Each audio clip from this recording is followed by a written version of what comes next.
السلام علیکم ورحمۃ اللہ تعالی وبرکاتہ۔ نحمده ونصلي ونسلم على رسوله الكريم اما بعد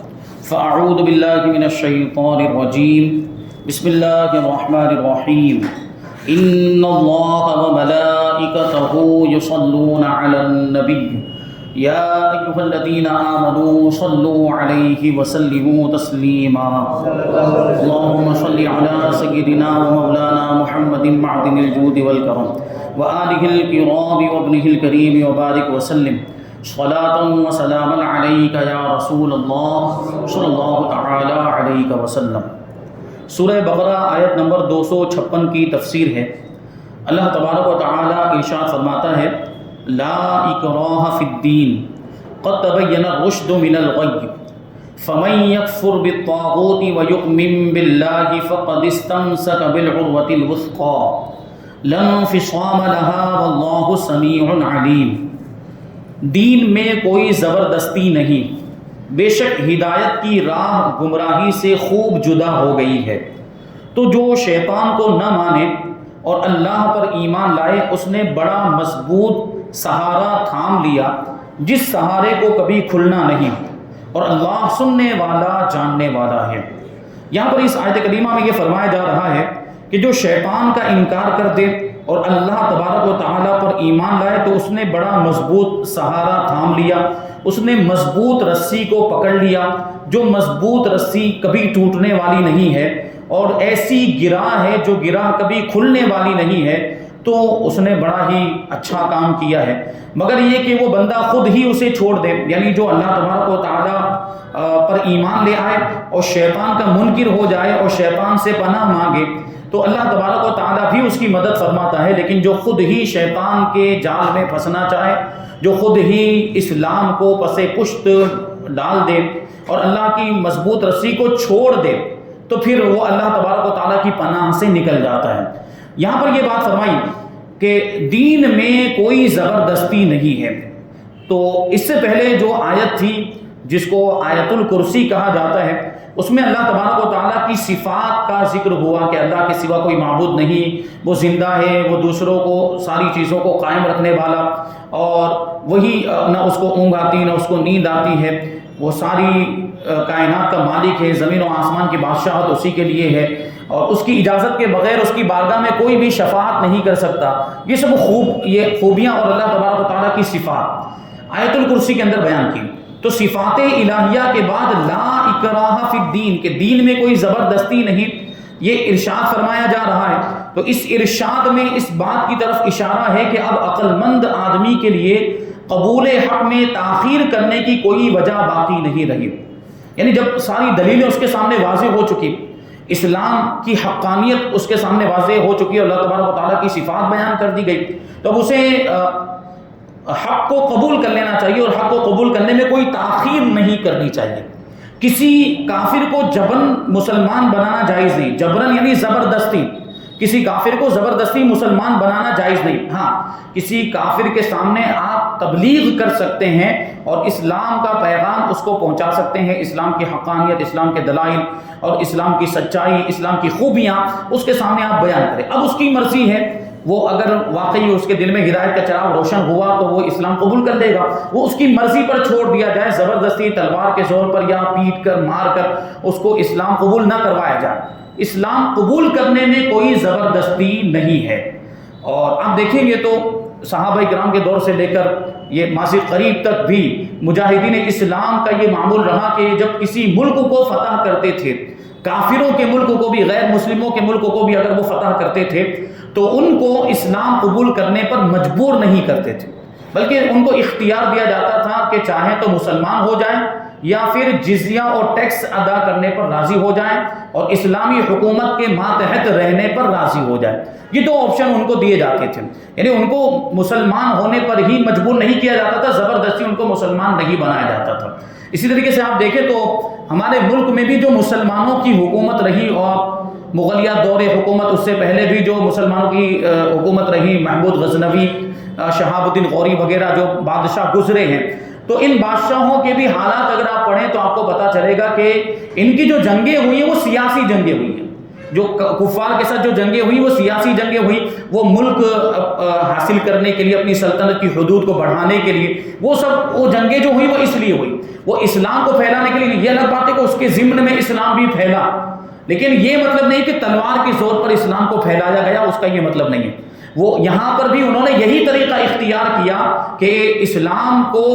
واضح کیا، اسلام کے دلائل بیان کیے، علماء نے یہ کام اور اللہ کے ولیوں نے یہ کام انجام دیا۔ تو آپ دیکھیں گے کہ یہ آپ کو واقعات میں نہیں ملتا کہ سلطان شہاب الدین غوری کی وجہ سے اتنے لوگ مسلمان ہو گئے، یا محمود غزنوی کی وجہ سے اتنے لوگ مسلمان ہو گئے، یہ آپ کو ملتا ہے؟ نہیں ملتا، بلکہ اس کی جگہ پہ آپ کو کیا ملتا ہے کہ غریب نواز کی وجہ سے 90 لاکھ مسلمان ہو گئے،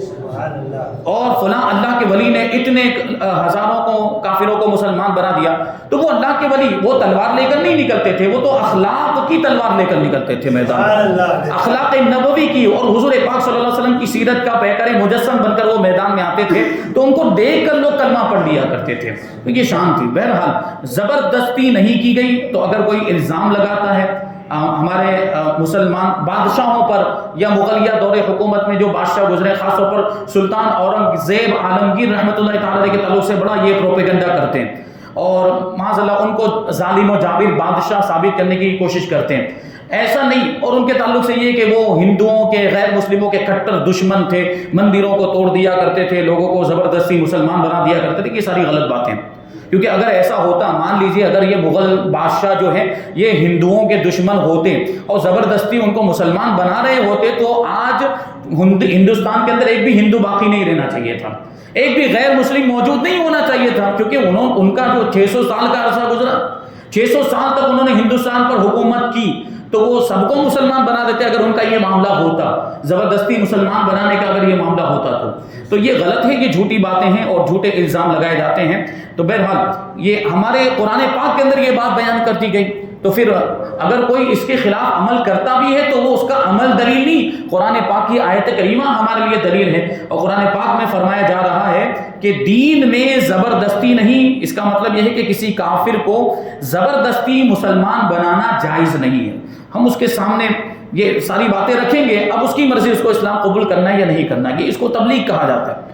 لیکن فرماتے ہیں مسلمان کو جبرن مسلمان رکھنا ضروری ہے، جو مسلمان ہے اس کو مسلمان رکھنا، زبردستی اس کو مسلمان باقی رکھنا یہ ہر مسلمان پر لازم۔ کیا مطلب ہوا کہ ایسی کوئی اجازت نہیں ہے ہمارے دین میں، ہمارے مذہب میں کہ جو مرتد ہونا چاہے وہ مرتد ہو جائے، جو کوئی دوسرا مذہب اختیار کرنا چاہے وہ اختیار کر لیں، یعنی مسلمان ہوتے ہوئے کسی کو یہ اجازت نہیں۔ کوئی مسلمان ہے، مومن ہونے کا دعویٰ کرتا ہے، اور پھر اگر وہ کوئی دوسرا مذہب اختیار کرتا ہے یا کفر اختیار کرتا ہے تو اس کے ساتھ جنگ کی جائے گی، اس کو قیدی، اسلامی حکومت ہو تو اس کو قیدی بنایا جائے گا، اور اس کو پھر سے تلقین کی جائے گی کہ وہ دوبارہ اسلام میں آ جائے۔ اگر وہ نہیں آتا ہے تو پھر اس کو قتل کر دیا جائے گا۔ یہ حکم ہے، کیونکہ اس سے کیا ہوگا، اس سے فساد پھیلے گا اور اس سے اسلام کے دشمن پیدا ہوں گے اور اسلام کو نقصان پہنچے گا۔ تو فرماتے کہ مسلمان کو جبرن مسلمان رکھنا ضروری ہے، کیونکہ یہ دین اسلام کی توہین ہے اور دوسروں کے لیے بغاوت کا راستہ ہے، اس کو دیکھ کر دوسرے بھی اس طریقے سے کریں گے، جسے بند کرنا، اس راستے کو بند کرنا ضروری ہے۔ لہٰذا کسی مسلمان کو مرتد ہونے کی اجازت نہیں دی جا سکتی۔ مرتد ہونا مطلب کیا؟ دین سے پھر جانا،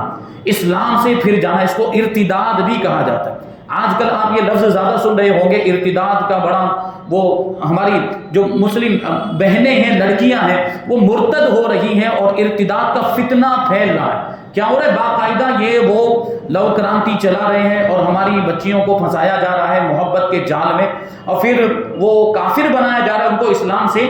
مرتد کیا جا رہا ہے۔ یہ اس طرح کی باتیں ہو رہی ہیں۔ تو آج ہمیں اس انداز میں بچوں کی اور خاص طور پر بچیوں کی تربیت کرنے کی ضرورت ہے کہ وہ کسی غیر کے ساتھ اس طریقے سے تعلق نہ بنائیں اور اس طریقے سے ان کے محبت کے جال میں پھنسنے سے محفوظ رہیں، اور اس کا ایک بنیادی واحد ذریعہ ہے ان کو محفوظ رکھنے کا، ان کو دین کی تعلیم دی جائے، اسلام کی تعلیم دی جائے، تو اسلام سے ان کے دل میں محبت پیدا ہوگی، تو ہرگز کسی کافر سے محبت پھر ان کے دل میں نہیں آ سکتی، کیونکہ اسلام اور کفر کسی ایک دل کے اندر جمع ہی نہیں ہو سکتا۔ تو جس کے دل میں اسلام کی محبت ہوگی وہ کبھی کسی کافر کے ساتھ تعلق قائم نہیں کرے گی، ایسی عورت، ایسی خاتون، ایسی لڑکی، تو اس کو یہ تعلیم دی جائے۔ بہرحال ایسے ایسے واقعات پیش آئے، مرتد اللہ کی پناہ، اور آئے دن مطلب ہم دیکھ رہے ہیں کہ فلاں مسلمان لڑکی فلاں کافر کے ساتھ بھاگ گئی اور فلاں اس طریقے سے وہ لوگ یہ جال بچھا رہے ہیں، وہ اس طرح کے معاملات، اور پھر یہ روپیہ پیسہ موبائل وغیرہ ان سب چیزوں کی لالچ بھی دی جا رہی ہے۔ تو آپ اپنے بچوں کی تربیت اس انداز میں کریں کہ وہ اس طرح کی کسی لالچ میں بھی نہ پڑے۔ ابھی ایک ویڈیو ہم نے دیکھی معاذ اللہ، وہ ایک ہندو لڑکا ایک مسلمان لڑکی سے یہ کہلوا رہا ہے کہ کہو کہ تم ہم سے محبت کرتے ہو، اور یہ بھی کہو کہ قرآن سے پہلے، معاذ اللہ قرآن سے پہلے، اللہ سے پہلے، اسلام سے پہلے ہم تم سے محبت کرتے ہیں۔ یہ ایسے کلمات اس سے بلوا رہا ہے۔ اب وہ تو کافر ہو گئی، وہ کہہ رہی ہے کہ وہ اللہ سے محبت نہیں کر رہی ہے، اللہ سے اتنی محبت نہیں ہے، قرآن سے اتنی محبت نہیں، اسلام سے اتنی محبت نہیں جتنی اس کافر سے اس کو محبت ہے۔ وہ خود بلوا رہا ہے اس سے، اور پھر بعد میں کیا انجام ہوتا ہے ہم دیکھتے ہیں۔ وہ انجام بھی تو باہر آ رہا ہے، خودکشیاں کر رہی ہے، ظلم و ستم کا شکار بن رہی ہے، یا ان کو قتل کر دیا جا رہا ہے، یا پھر ظلم و ستم کے ساتھ ہی وہ تکلیف والی مشکلوں والی زندگی گزارنے پر مجبور ہو گئی ہے وہ۔ تو یہ ہم نے جو ان کی تربیت پر توجہ نہیں دی اس کا نتیجہ ہے۔ تو اب بھی جو ہے کہ جن کی بچیاں اب بھی محفوظ ہیں تو وہ ان بچیوں کو صحیح تعلیم دیں اور ان کی تربیت پر خاص توجہ دیں۔ تو کسی بھی مسلمان کو مرتد ہونے کی اجازت نہیں دی جا سکتی، یا تو وہ اسلام لائے یا اسے قتل کر دیا جائے گا۔ اللہ تبارک و تعالیٰ نے بنی اسرائیل کے مرتدین سے فرمایا تھا فَقْتُلُوا أَنفُسَكُمْ کہ اپنے آپ کو قتل کے لیے پیش کر دو۔ جنہوں نے بچڑوں کی پوجا کی تھی، وہ بچڑے والا واقعہ پیچھے گزرا ہے، وہ بچڑا سامری جادوگر نے بنایا تھا، تو وہ اس کی پوجا کرنے کے بعد وہ لوگ مشرک ہو گئے، تو ان کی سزا اللہ تبارک و تعالیٰ کی طرف سے کیا مقرر کی گئی تھی کہ ان میں جو بے قصور ہیں، جنہوں نے بچڑے کی پوجا نہیں کی تھی، وہ ان لوگوں کو قتل کریں جو مشرک ہو گئے تھے، جنہوں نے یہ شرک کیا تھا۔ یہ ان کی توبہ کی صورت ہی یہ بتائی گئی تھی، کیونکہ وہ مرتد ہو گئے تھے، بچڑے کی پوجا کرنے کی وجہ سے دین سے پھر گئے تھے، اس لیے ان کو قتل کرنے کا حکم ہوا تھا۔ دوسری بات اس آیت کریمہ میں یہ فرمایا گیا کہ جو شیطان کو نہ مانے، ابھی یہاں پہ جو لفظ ہے وہ ہے یکفر، یکفر یہ کفر سے بنا ہے، تو یہاں پر ہے فَمَن یکفر بالطاغوت، جو شیطان کا کفر کرے۔ تو اس کے بارے میں کہتے ہیں کہ اس آیت کریمہ میں جو کفر کا لفظ آیا ہے وہ لغوی معنی میں آیا، ڈکشنری کے اعتبار سے اس کا معنی ہوتا ہے انکار کرنا۔ کفر کرنا مطلب انکار کرنا، چونکہ وہ جو کافر بھی ہوتا ہے وہ بھی اسلام کا انکار کر دیتا ہے، یا ضروریات دین میں سے کسی ضرورت دینی کا منکر ہو جاتا ہے، اس لیے اس کو بھی کافر کہا جاتا ہے۔ تو یہاں لغوی معنی مراد ہے، اور اس سے معلوم ہوا کہ ایمان کے لیے ضروری ہے کہ کافر پہلے اپنے کفر سے توبہ کرے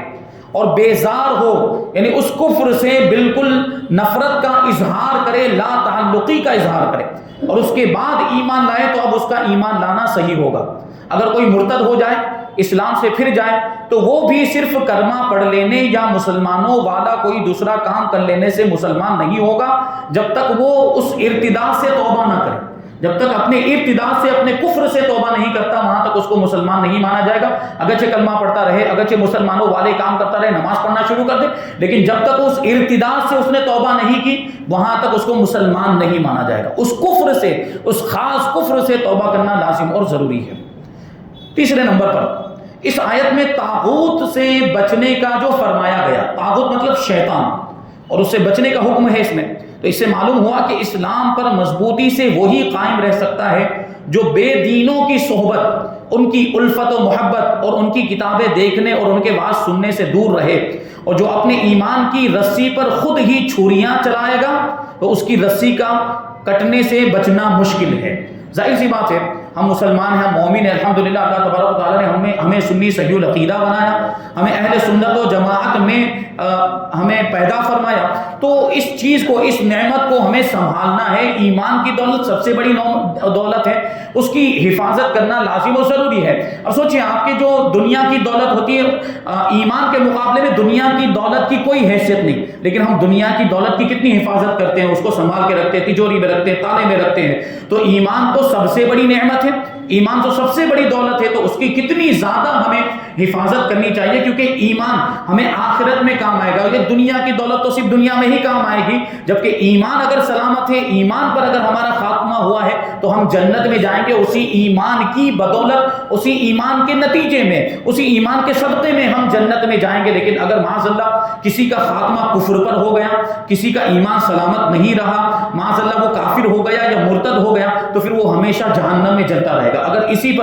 کفر پر اس کا خاتمہ ہو گیا تو وہ ہمیشہ جہنم میں جلے گا۔ جو کافر ہیں وہ ہمیشہ جہنم میں رہیں گے، اور جو مومن ہیں اب اگرچہ وہ گنہگار ہو، گناہوں کی کی سزا ملے گی، لیکن ایمان کی برکت سے آخرکار وہ جنت میں جائے گا۔ تو ایمان بہت بڑی نعمت ہے، ایمان کی حفاظت ضروری ہے۔ آج ہمارے نوجوانوں کے معاملات یہ ہو گئے کہ وہ غیروں کی تقریریں سنتے ہیں، غیروں کے بیانات، بس مذہبوں کے بیانات بھی سننے لگ جاتے ہیں۔ وہ طارق جمیل کو بھی اٹھا کر، طارق مسعود کو اٹھا کر سننے لگ جاتے ہیں۔ اور ابھی وہ جو انجینئر مرزا چلا ہے وہ سب سے بڑا بدبخت ہے اور سب سے بڑا گمراہ قسم کا گمراہ کرنے والا آدمی ہے۔ اس کی تقریریں سنی جا رہی ہے، اس کے بیانات کو سنا جا رہا ہے۔ ہم سنی ہیں تو ہم پر لازم و ضروری ہے کہ ہم سنی علماء کے بیانات ہی سنیں، ہم سنی علماء کی تقریریں ہی سنیں، کسی اور کی بات نہ سنیں، یا کسی اور کے بیان کو، کسی بد مذہب کے بیان کو یا اس کی تقریروں کو ہرگز نہ سنیں، کہ یہ خود اپنے آپ کو تباہی پر پیش کرنا ہے، اپنے آپ کو برباد کرنے پر پیش کرنا ہوگا۔ کیونکہ ظاہری سی بات، آپ سنیں گے، آپ کے پاس اتنا علم نہیں ہے، آپ کا یوں کہہ لیجئے کہ ایمان اتنا مضبوط نہیں ہے،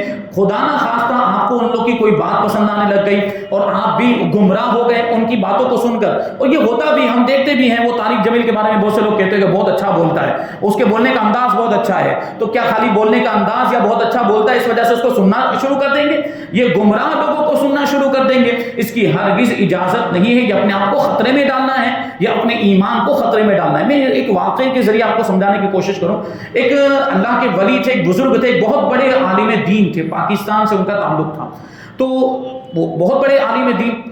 اور ان کا معاملہ یہ، رسول پاک صلی اللہ علیہ وسلم سے ان کا کیسا تعلق ہوگا، اور حضور پاک صلی اللہ علیہ وسلم کے کیسے عاشق تھے، اور حضور بھی ان سے اتنی محبت فرماتے تھے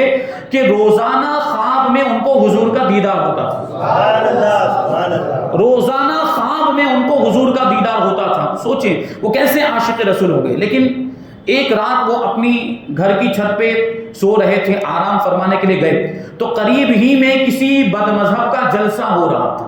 اور بد مذہب کا وہ پروگرام، اور اسی میں کوئی بد مذہب بیان کر رہا تھا، تقریر کر رہا تھا۔ تو حضرت نے سوچا، وہ جو بزرگ تھے انہوں نے سوچا کہ لاؤ تھوڑی دیر تک اس کا بیان سنتا ہوں، کیا بولتا ہے، وہ سنو تو صحیح کہ کیا بولتا ہے، کیسی وہ غلط باتیں اور کیا بکواس کرتا ہے، لاؤ ذرا سنو تو صحیح۔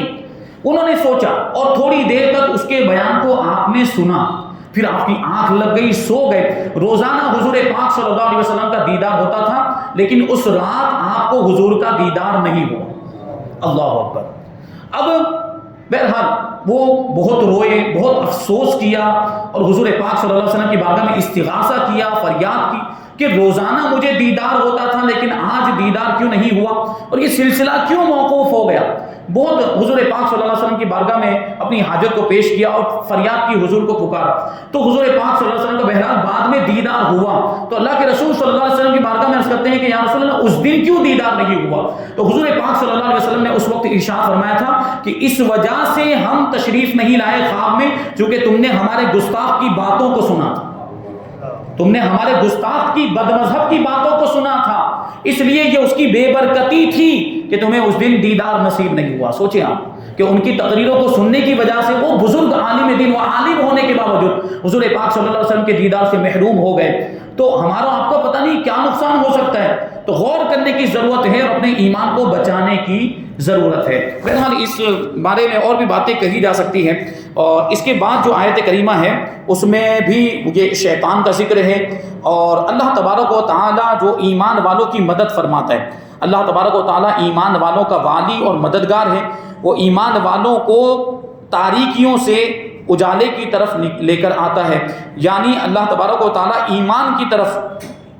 ہدایت عطا فرماتا ہے، جن کے دلوں میں اللہ تبارک و تعالیٰ نے ہدایت کا چراغ روشن فرمایا۔ لیکن جو شیطان کے پیروکار ہو جاتے ہیں، جو شیطان کے نقش قدم پر چلنے لگ جاتے ہیں اور شیطان کی پیروی کرنے لگ جاتے ہیں، تو پھر شیطان ان کو گمراہ کر دیتا ہے، پھر شیطان ان کو کفر کی طرف لے جاتا ہے، تاریکیوں کی طرف لے جاتا ہے، یعنی کفر کی طرف لے جاتا ہے اور انہیں کفر میں مبتلا کر دیتا ہے۔ کیونکہ شیطان کا تو کام ہی یہ ہے، وہ تو اللہ کی بارگاہ میں چیلنج کر کے آیا ہے۔ جب اس کو اللہ کی بارگاہ سے نکالا گیا تھا حضرت آدم علیہ السلام کو سجدہ نہ کرنے کی وجہ سے، تو اس نے مہلت مانگی کہ مجھے قیامت تک مہلت مل جائے، میں لوگوں کو گمراہ کروں گا، حضرت آدم علیہ السلام کی اولاد کو گمراہ کروں گا، اور میں حضرت آدم علیہ السلام کی اولاد سے جہنم کو بھر دوں گا، مگر جو تیرے مخلص بندے ہوں گے جن پر تیرا خاص کرم ہوگا، شیطان کہتا ہے ان پر میرا داؤ نہیں چلے گا، میں ان کو بہکا نہیں سکوں گا۔ تو مخلص بندے جن کی اللہ تبارک و تعالیٰ مدد فرماتا ہے، تو شیطان ان کو بہکا نہیں پاتا، شیطان ان کو گمراہ نہیں کر پاتا۔ یہی باتیں آنے والی آیت کریمہ کے اندر